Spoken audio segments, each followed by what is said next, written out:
Start करते हैं periodic table का फर्स्ट लेक्चर। तो आज हम पहले तो 12th में तो पढ़ ही चुके हैं पीरियोडिक टेबल के बारे में कि वहाँ न्यूलैंड का रूल है, डोबरेल का रूल है, वो सब ने पीरियोडिक टेबल के बारे में बहुत सारा कुछ पढ़ाया था। तो हम डोबरेल के रूल के बारे में पढ़ा देते हैं कि क्या था उसमें, लिथियम, सोडियम, पोटेशियम। तो उसमें उसने कहा था क्या कि लिथियम का एटॉमिक वेट क्या है 7 और पोटेशियम का 39। तो सोडियम का कैसे फाइंड करेंगे, सोडियम का कैसे फाइंड करेंगे, 39 प्लस 7, इसका प्लस इसका नीचे और ऊपर का जो है उसको प्लस करेंगे बाय डिवाइड बाय 2 करेंगे तो उसका 23 एटॉमिक वेट टोटल मिलेगा। ऐसे हम उसका एटॉमिक वेट बीच वाले एटम का फाइंड कर सकते हैं। तो आज हम स्टार्ट करते हैं कोवेलेंट रेडियस के बारे में।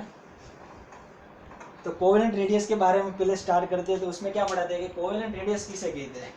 कोवेलेंट रेडियस, ये जो दो एटम है इसमें जो बीच में है वो क्या हो रहा है, इलेक्ट्रॉन की साझेदारी हो रही है। और ये जो डिस्टेंस है, ये जो डिस्टेंस है इसे हम कहते हैं कोवेलेंट रेडियस।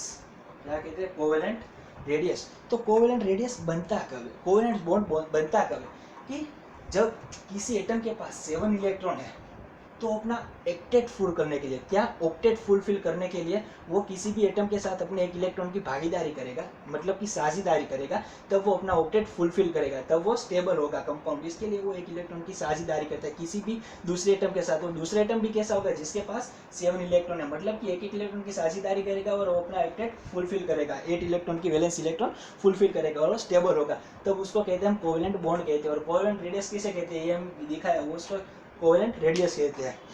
तो बात करते हैं वान डेर वाल्स रेडियस की। तो वान डेर वाल्स रेडियस में क्या था, वान डेर वाल्स फोर्स के बारे में हम पढ़ चुके हैं कि वान डेर वाल्स फोर्स बहुत कम होता है। तो वो दो एटम एक दूसरे से बहुत ही दूर हो गए, मतलब कि डिस्टेंस बहुत होगा। तो देखते हैं कैसा होगा वान डेर वाल्स, दो एटम ऐसे हो गए, दो एटम के बीच में बहुत ही ज़्यादा डिस्टेंस होगा, मतलब कि वो फोर्स है जो बहुत ही कम होता है, इसे कहते हैं वान डेर वाल्स रेडियस। क्या कहते हैं, वान डेर वाल्स रेडियस। तो अब हम तीसरी बात करते हैं मेटालिक रेडियस। मेटालिक रेडियस में क्या होता है कि ना तो वो इसे एक इलेक्ट्रॉन की साझेदारी करके मिक्स होता है, ना ही उसके बीच में ज़्यादा डिस्टेंस होता है, वो एक दूसरे में टच होते हैं। क्या होते हैं, सिर्फ ओनली टच, ऐसे टच होते हैं यहाँ पर टच। और जो ये डिस्टेंस है, ये डिस्टेंस इसे हम कहते हैं मेटालिक रेडियस। क्या कहते हैं, मेटालिक रेडियस। ओके। और आयनिक रेडियस के बारे में हम अगले लेक्चर में पढ़ेंगे। और उसमें आज हम देखते हैं कोवेलेंट वान डेर वाल्स और मेटालिक रेडियस के बारे में एग्जाम में, IIT जाम, नेट और गेट में कैसे एग्जाम्पल आते हैं। तो पहले तो हम पूछते हैं कि कोवेलेंट वान डेर वाल्स और मेटालिक रेडियस में से सबसे ज़्यादा रेडियस किसका है। तो हमने देखा कि सबसे ज़्यादा रेडियस किस में, दो एटम के बीच में, वान डेर वाल्स में। तो आपको माइंड डाइवर्ट करने के लिए एग्जाम में क्या पूछते हैं कि इसमें से कोवेलेंट वान डेर वाल्स और मेटालिक रेडियस में से सबसे ज़्यादा सरफेस एरिया किस में। तो सरफेस एरिया डिपेंड किस पे करता है, उसके एटॉमिक रेडियस पर। मतलब सरफेस एरिया मतलब कि ये जो बॉर्डर है, बॉर्डर, उसे हम सरफेस एरिया कहते हैं।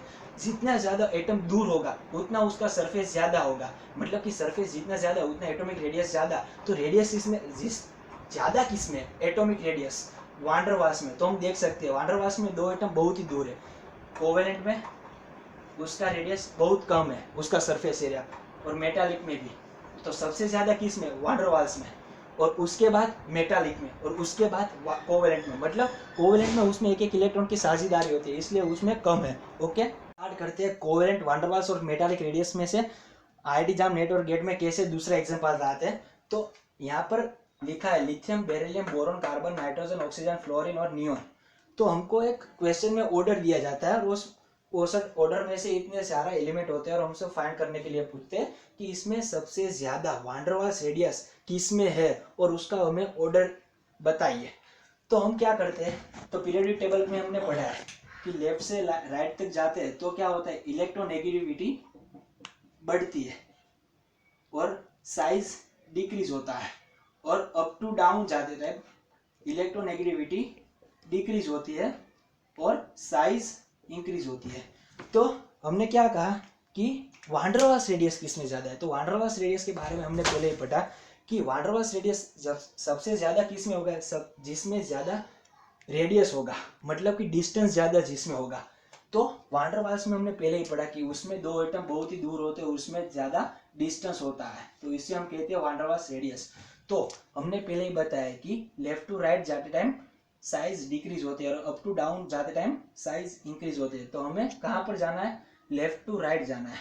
तो लेफ्ट टू राइट जा रहा है तो साइज क्या हो रही है, डिक्रीज। तो सबसे ज्यादा साइज किस में, लिथियम में। तो हम जानते हैं कि जितनी ज्यादा साइज उसमें उतना ज्यादा वांडर वाल्स फोर्स होगा, वांडर वाल्स रेडियस होगा, सॉरी। तो लिथियम आएगा पहले, बाद में beryllium, boron, carbon, nitrogen, oxygen, fluorine और नियोन।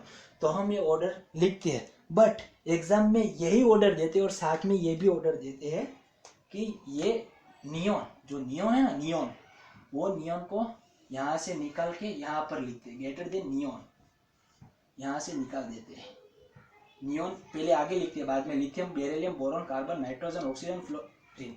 क्यों, नियोन वो नोबल गैस है और नोबल गैस में क्या होता है, ऑलवेज वांडर वाल्स फोर्स होता है। क्या होता है, वांडर वाल्स फोर्स। तो वांडर वाल्स फोर्स सबसे ज्यादा किस में होगा, नियोन में होगा। इसमें नोबल गैस है नियोन, इसके लिए सबसे ज्यादा पहले ऑर्डर में क्या आएगा, नियोन आएगा, बाद में lithium, beryllium, boron, carbon, nitrogen, oxygen और फ्लोरीन आएगा। ये हमारा राइट आंसर होगा।